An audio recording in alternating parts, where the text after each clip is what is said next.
Good morning, good afternoon, good evening, mammals. This video is for Monday, April the 20th, Graham's birthday, and it is the first in a 3-video series which we're going to be talking about some factors that determine if reactions are possible, and if they're possible, how quickly do they happen.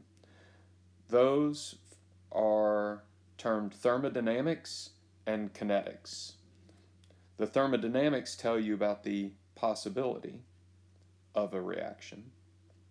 Some reactions are not very likely, but kinetics are what tells you about a speed. So there could be reactions that are possible, but just don't happen at an appreciable speed, so they might as well not be happening. In this video, I'm going to be talking about the first topic in thermodynamics, which is called enthalpy, which is energy stored in bonds. The second video, I'm going to cover a topic called entropy, which has to deal with the state that the substances are in, and a topic called free energy, which is just sort of the mathematical combination of enthalpy and entropy. So instead of having to deal with two things independently, we can think about them just together as one thing. And then lastly, I'm going to cover the kinetics,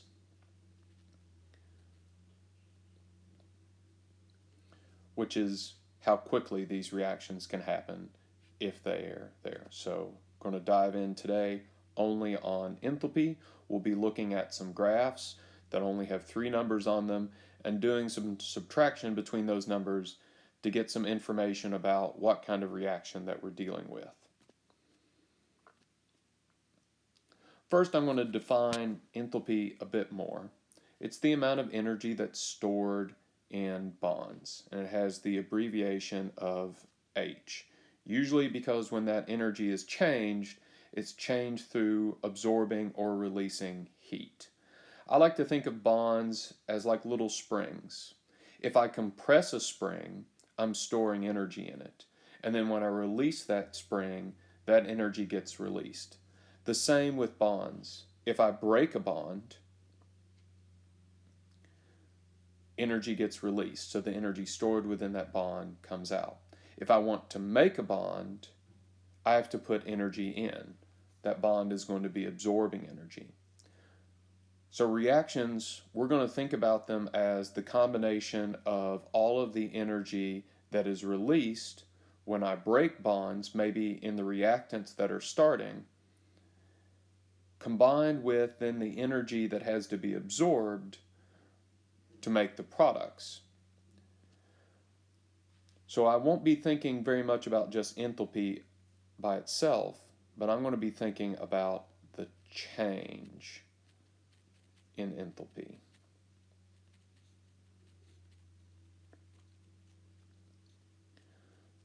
As a reaction occurs between all the energy that gets released when bonds are broken minus all the energy that gets absorbed when products are formed.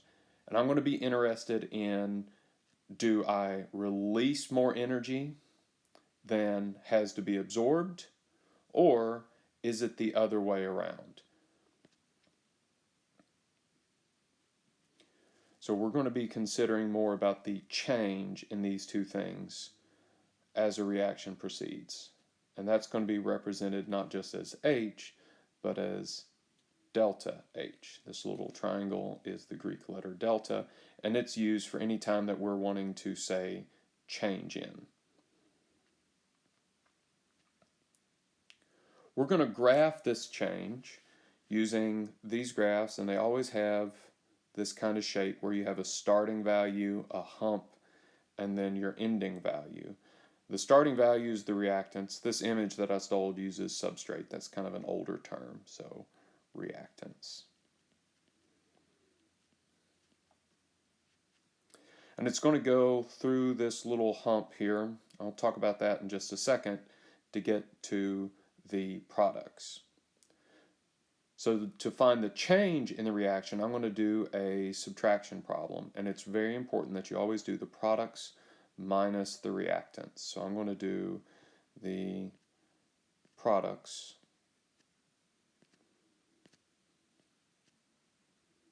this number minus the reactants, whatever number is here.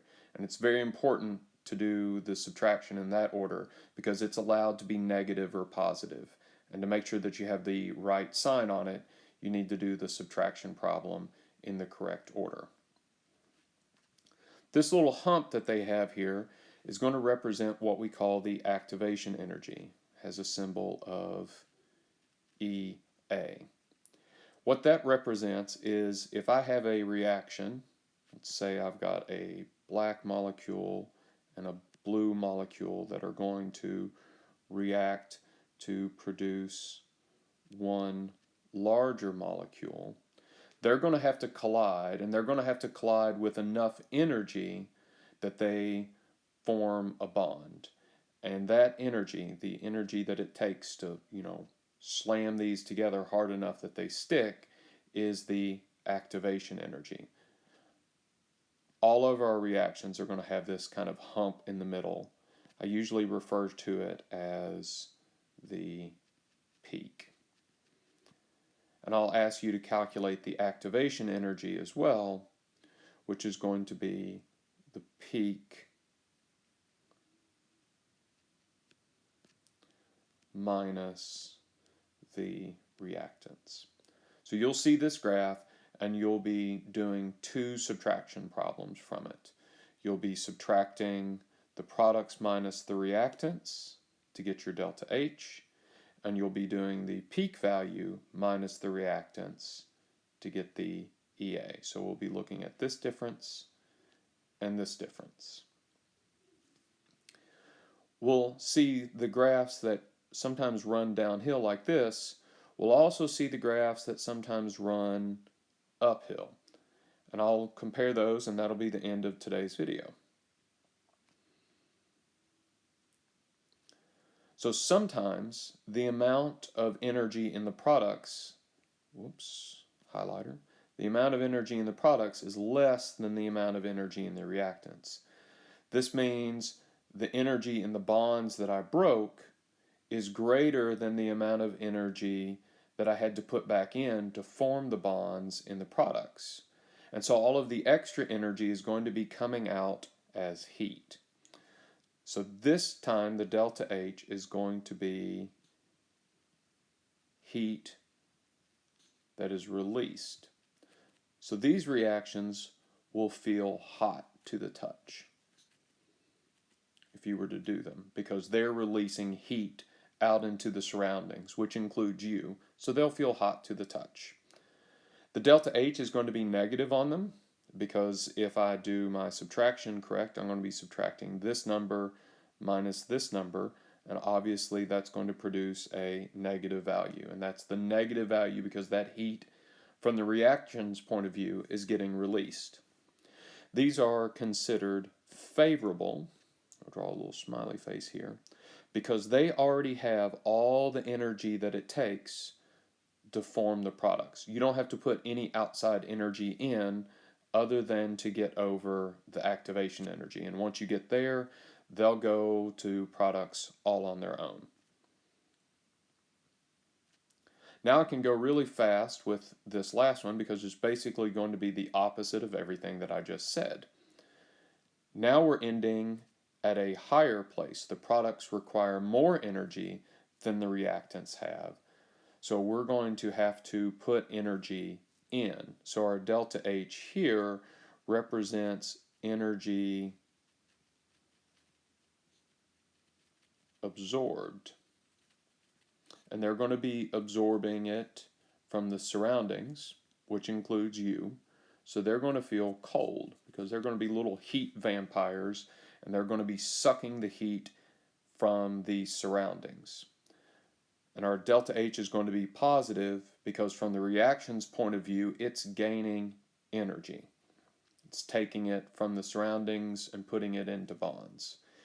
These are considered not favorable because they actually have to go out and get energy from the outside. They don't have enough energy already to complete it. So that's the end of this video. Attached is a little Google document that asks you some definitions about these, and I've got a couple graphs on there where it's either a graph like this or a graph like this, and I give you the three numbers on the graph and ask you to calculate the delta H and the EA. So you can go back in this video and see which numbers you have to subtract to get each of those. So I'm going to wrap it up there. As always, take care of yourself and others, practice good hygiene, and I'll see you on the flip side.